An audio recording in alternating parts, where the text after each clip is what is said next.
Okay, we're on page 15 and we're looking at number 2 at the top, and it says knee extension and flexion.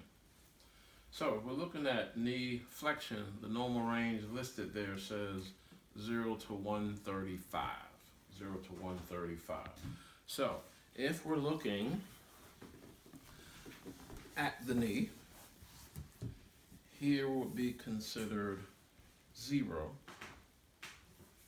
Here would be considered 90, and of course beyond we could take it to the 135 point, okay, whatever that would be. All right, so again, neutral or knee extension, and then we take it all the way till the fullest knee flexion available. Now, looking back at page 15, it says hyperextension 0 to 10 degrees. Most of the time you won't see that with many people. But of course this would be 0. If her leg was able to come up higher, that would be 0 to 10 degrees of knee extension. All right, so 0 of knee extension is here. 0 to, let's say, 10 degrees would be here, and it would have a dip in her leg that's there for hyperextension, basically, of that knee. Now, it says maximum knee extension. This extension is negative, looking at the second picture on page 15, and it says negative 20 degrees because it cannot reach 0. It is still in flexion. So let's look at her leg.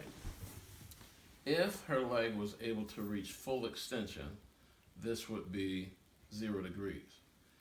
If her leg was in this bent position and we said raise your leg all the way up as high as you can and it only goes to this point, all right, then we're going to say that her knee extension is, and we'll just measure it to see what this is for her.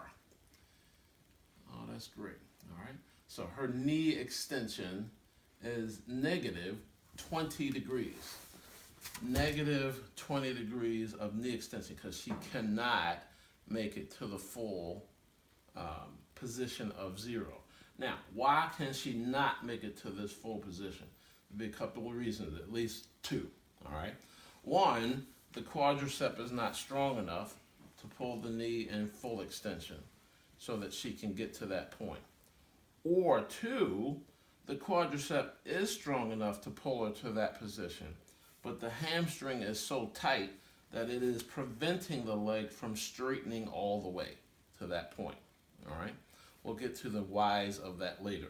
But what we're looking at is this leg being in this position with a person attempting to go higher and they cannot. This is negative, for our example today, negative 20 degrees of knee extension.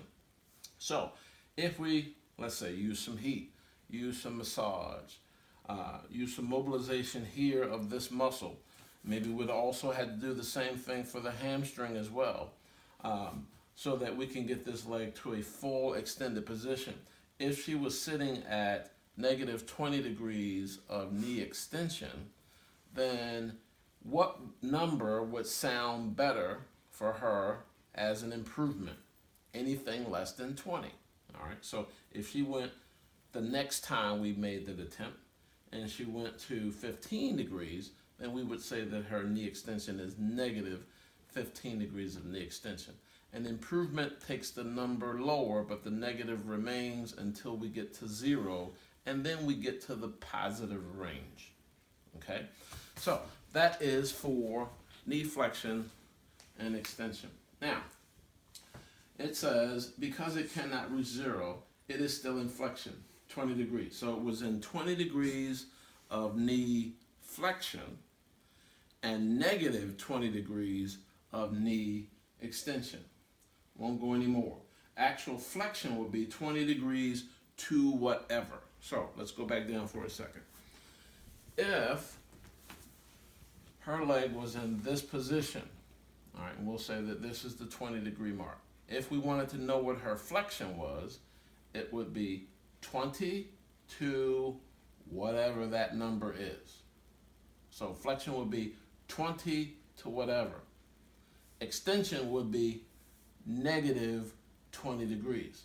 If nothing was wrong with this leg, it would be 0 to whatever the number is for flexion, and then extension would be 0 degrees.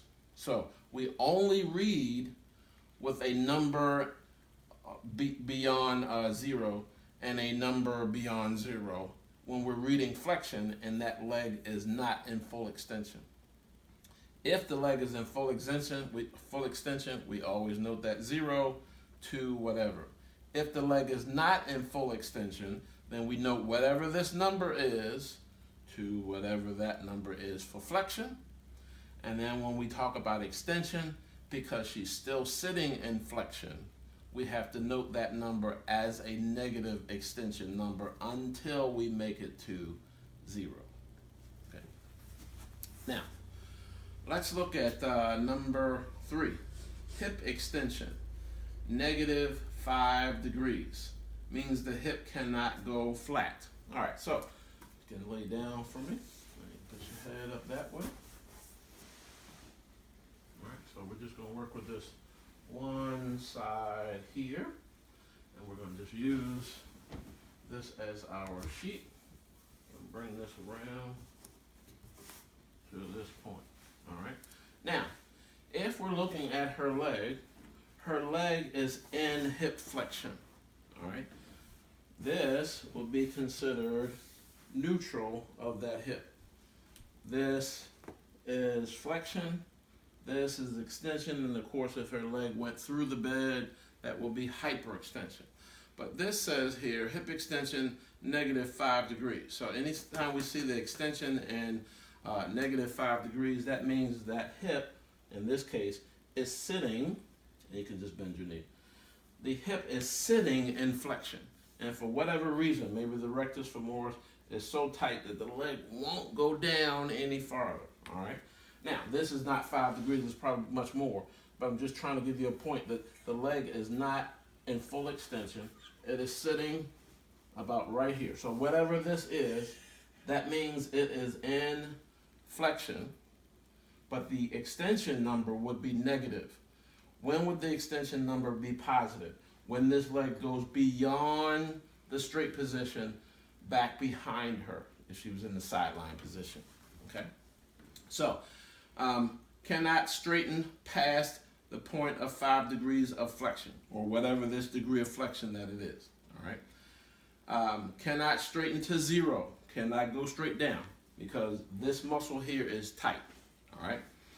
Now, but there is more flexion, which will be considered 5 degrees, or whatever this number is, to whatever it goes up to, all right? That is considered number 3. Let's look at number 4. PIP or DIP extension, negative 5 degrees. All right, so PIP. Here is the PIP.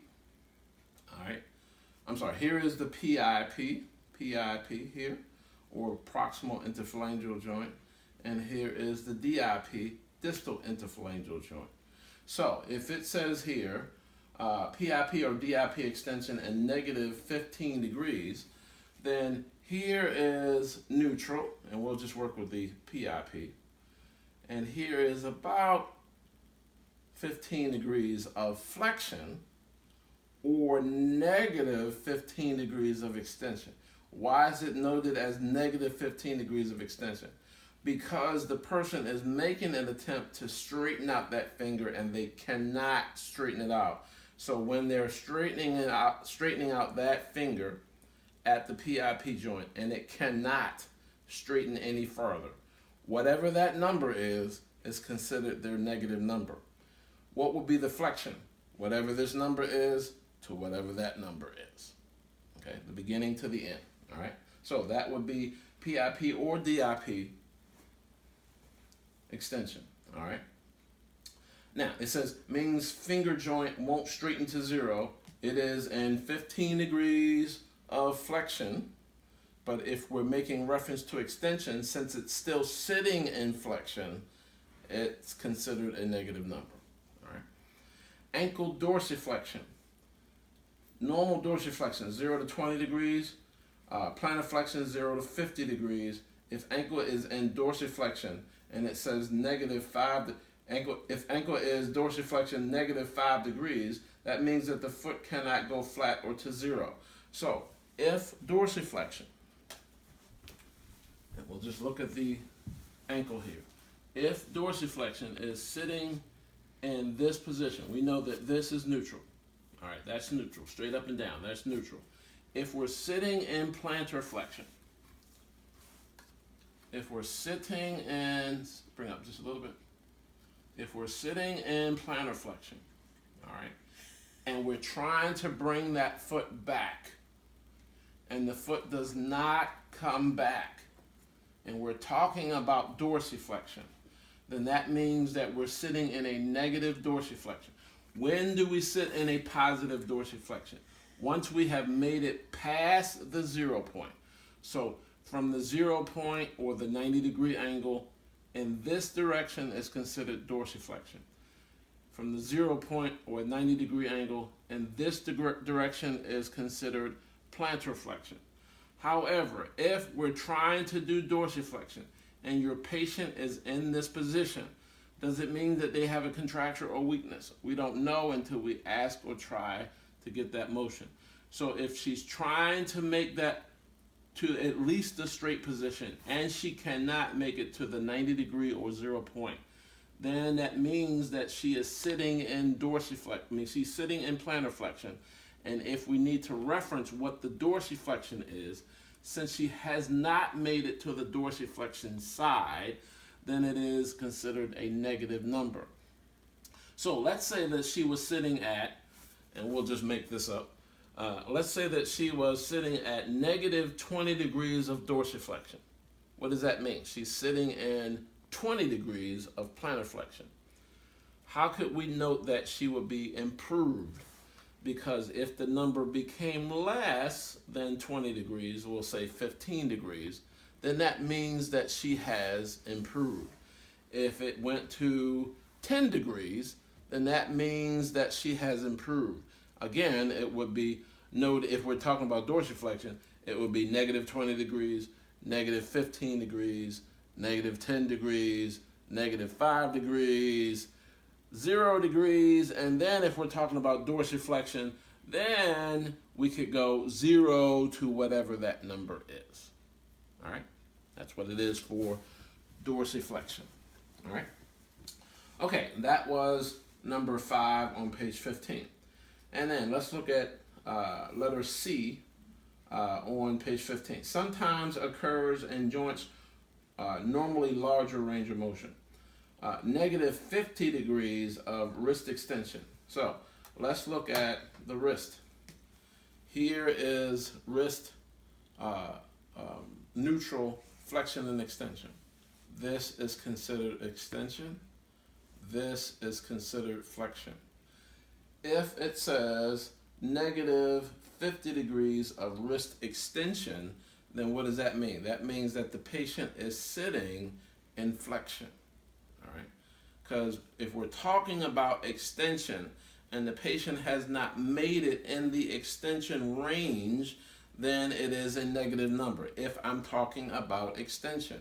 So if this is, for example, -50 degrees of wrist extension, then this would be -40 degrees, -30, -20, -10, 5, 0 degrees of wrist extension, or 0 to whatever wrist extension. So again, if the person is sitting in the opposite direction, it will be considered a negative number. All right. -10 degrees of radial deviation. If this is radial and this is ulnar deviation, and we're talking about -10 degrees of radial deviation, then what is she sitting in? Ulnar deviation. Okay. -10 degrees of MCP extension. All right. Here is neutral. for the MCP. This would be considered extension of the MCP, of the index for our example. This is considered flexion of the MCP for our example. Again, here's neutral, but it says negative 10 degrees of MCP extension. So that means she's sitting in what? Flexion. All right. How could this person improve? Heat, exercises, stretching would help that to get to negative 5 degrees of MCP extension. 0 degrees of MCP extension. And then what happens when the person goes beyond 0, then what would be considered their range of motion? It would be 0 to whatever degrees of MCP extension, in this case, of the index finger. Lastly, let's look at Roman number 3 on page 15. 2 joint muscles, finger flexors and extensors. Make sure you get this, because this is really, really, really important on page 15. Finger flexors and finger extensors. It says crosses the wrist joint, the MCPs, PIPs, and DIPs. Let's start first with the muscle belly, which is not listed there, so you may have to write this in. If I'm looking at the muscle belly of the wrist extensors, the muscle belly of the wrist extensors come from the lateral epicondyle of the humerus. So if you take your arm and just do this here, you can see the muscles going back and forth right here. So the muscle belly is here. All right, muscle belly is here. The tendons, make sure you look at your trail guide so that you can see what I'm talking about. The tendons come from here all the way down. So muscle belly, muscle belly, muscle belly, muscle belly, muscle belly, tendons, tendons, tendons, tendons, tendons. So the belly is here, the tendons are here. Now, if we do wrist extension, the muscle belly comes across the wrist joint, comes across the MCPs, comes across the PIPs, comes across the DIPs. So where is the movement in the hand coming from? It's coming from the muscle belly here in the forearm. So when this contracts, it makes that hand go up. So this muscle crosses multiple joints in the hand. All right. Now, the rectus femoris, one of the quadriceps, extends the knee and flexes the hip. And it says SLR. That SLR means straight leg raise. All right, so if you can bend this leg over here for me. Bend it up and put your foot flat on the bed. All right, and then go ahead and raise this leg. I want you to bring your foot back towards me. Good. Push your knee down into the bed, and then bring your foot up or your leg up to the height of this leg there. That's a straight leg raise, and then go back down. All right, and then once more, bring it up to the height of this leg right here. Bring it up, good, and back down. Now, if we're looking at the rectus femoris, and we'll use this piece of string as our representation of the muscle. The rectus femoris is coming from the tibial tuberosity down here, all right? And it's coming all the way up to the inferior iliac spine, all right? So when that muscle contracts, all right, so you're gonna bring your toes back, bring your foot back, bring your foot back, bring your toes back, just as we did to raise your leg. Bring your foot back, extend your foot back, push your leg down into the bed, and then raise your leg up towards me. That muscle contracts and pulls that leg up to a straight leg raise, SLR, and then back down. All right, relax, good. So that is the straight leg raise. It says extends the knee and flexes the hip. So why would it extend the knee? Because it crosses the knee. It crosses the knee, so it brings that leg up, and it flexes the hip. All right, so that's what it does. Tightness may limit knee flexion in prone. All right, so what if you turned on your stomach for me, if you can? All right, and we'll use the other leg since she's turning over. All right. If this was here, all right, and again, I'm just going to put it off to the side so that you can see it. It's down below the knee. It's here at the hip, all right? And it says tightness may limit knee flexion. if this muscle is tight, it's coming from underneath here, all right? If it's tight here, and it comes here, and it's really tight, it's really pulling really tight here, why would it limit knee, bend your knee? Why would it limit knee flexion if this is tight? Because it's going to pull on it and it's going to stretch on it, all right? So if this muscle, the rectus femoris, coming from the tibial tuberosity to the anterior inferior iliac spine, if that's where it's coming from, and it is tight, when she bends her knee, it's going to limit that knee flexion, all right? Okay, two more things here. Hamstrings. Flexes the knee and extends the hip. Now, the hamstrings come from the fibula and tibia down here, and it also comes from the ischial tuberosity up here. So the hamstring is here, and the hamstring is up here at this point, okay? This is the hamstring. Now, bend your knee for me. All right, you can see that. And straighten out your knee. All right, so look at the muscle. Bend your knee, and it's pulling. Good. And straighten your leg. Good. That is the hamstring muscle. Now, it says flexes the knee and extends the hip. So we can see that the hamstring flexes the knee. But what if she tried to raise that leg off the bed? Try to raise it. It extends the hip. Good. Back down. All right. Why is it doing that? Because all the pull is coming from here at the ischial tuberosity. It is pulling that leg into flexion. All right, it's pulling it into flexion because it's pulling from right there. But if it keeps pulling, it's going to cause that leg to come off the bed. All right, it's going to cause that leg to come off the bed. All right. All right, it says tightness may limit knee extension. Let's see if that makes sense. If the muscle is here and is at the ischial tuberosity and it's tight, so bring your leg up for a second. Bend your knee, I'm sorry. If this is tight, and she tries to extend her knee, try to straighten out your leg, you can see how it's really pulling on that. So in order to really get this leg to go out further, we want to make sure that we loosen this muscle right here, the hamstring, so that her leg can straighten out more. All right, her leg is having trouble straightening out if the hamstring is pulling so much this way that the leg cannot straighten out. Why should all of this make sense? Because the hamstring crosses the knee, it crosses the hip, and anything that occurs, pull. Good. If it pulls more, pull. All right. But again, if it's tight and she tries to straighten, it's going to pull on that muscle, and we need to get that muscle a little looser, so it can straighten out the knee. All right, or so the knee can be straightened. All right, last thing, gastrocnemius. Here's the gastrocnemius.